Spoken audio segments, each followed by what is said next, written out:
Hi, Paul Donovan here, avtechnician.ca. Thanks for watching one of my videos. This is the channel where you can get tips and tricks on how to be an AV technician. So you're probably wondering, why am I standing outside here in the cold trying to make a video? Well, I'd like to talk today to you a little bit about how AV technicians have to deal with the cold and how it affects our electronics. When you're working in the cold, electronic equipment tends to work a little bit differently. And you have to make more planning and more thinking about what you're going to do as you're working with all the electronics. So here today, I'm in Vancouver, January 2017, and Vancouver normally does not have snow, but if you look behind me, you can see I have a whole bunch of snow behind me. We're having one of the most unusual opportunities to have snow. And so why not talk about cold weather electronics in the world of AV? Technology does not work well in the cold. All those electronics, the various parts that are inside electronic devices, they don't like to get cold. In fact, if you remember your basic science, when things get cold, they expand. And when things get hot, they contract. Is that how it works? Yes. So you want to remember basic science, that as things get cold, they tend to expand. And as there's a wide variety of types of equipment, or parts or materials in things like cameras and electronics, everything from circuit boards, which tend to have a lot of plastic, and copper and wire and solder, all sorts of things that are like that. So you want to always pay attention that we keep your equipment warm. Now, some equipment runs, just by the fact that it runs, generates heat, and that might help a lot in some equipment. The heat itself will just keep it warm when it's operating. But when it's not operating, when it's turned off, equipment can freeze up just like the operators can.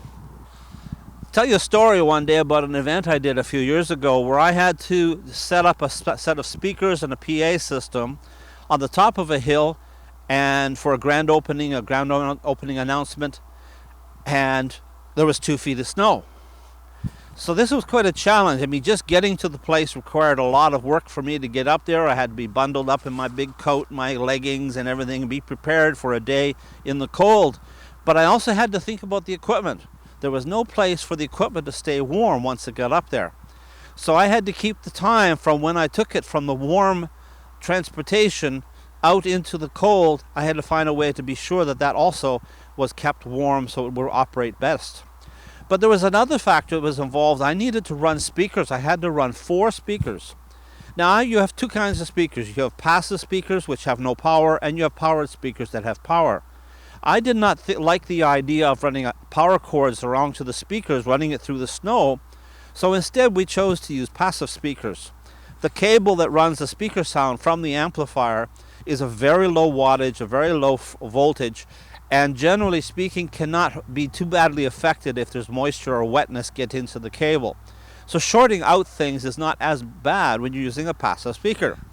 But every time I had a coupler, I made sure I wrapped the coupler with cloth tape or even PVC tape. In fact, PVC might be better because it's more waterproof. Gaff tape as a cloth tape might actually absorb some water. But it was very important, and because I had snow as opposed to, say, puddles and water, I made sure I laid all the cables on top of the snow, which is a very important thing to do. Then when I ran back to where I had the tech table set up, they had nicely put up a canopy over top of me so that I didn't have snow, and believe it or not, it was lightly snowing, so I didn't have snow landing on the equipment. The table that you use also is very important. In the case of that day, I had a plastic table with folding legs, so the plastic table would not have a currency conduction, and it would also not be metal, so it would not all be additional cold that would be passed through to the equipment. AC power is always a problem when you're outside because AC and water do not work together very well.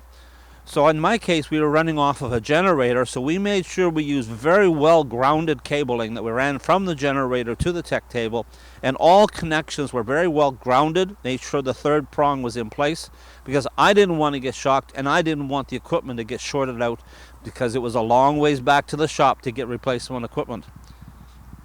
So also bear in mind you have to deal with the AC power, and you want to keep the AC power again when you have the connections. Make sure the connections are well taped and covered so that they're not exposed, that no water can get into the connection and possibly create a shock. Again, when working on snow, where possible, lay your cables on top of the snow if possible, and then you'd have to have less risk of snow and water getting into your cables and connections. So as you can see, working in the winter, the cold is also something you want to pay very close attention to. Yes, the equipment runs warm and probably can self-heat itself to a certain extent, but not all equipment actually generates heat that would allow it to operate and maintain, safety. So you want to always be sure that your equipment is always working as smoothly as possible.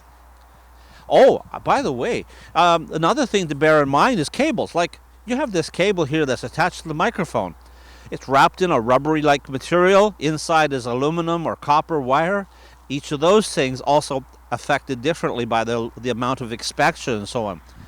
When this cable gets cold, you'll find it very easy for it to get brittle. And when it gets brittle, things can break.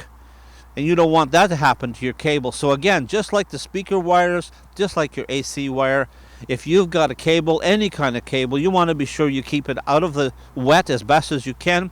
Keep it from getting too cold, or if you do have no choice on running it through where it's cold, then run it through and try not to do an awful lot of moving and bending of it, because you never know if it's going to get so cold that it'll become brittle and break.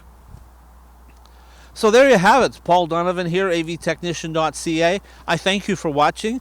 Please subscribe to our channel and check out our website at www.avtechnician.ca. Thank you for watching.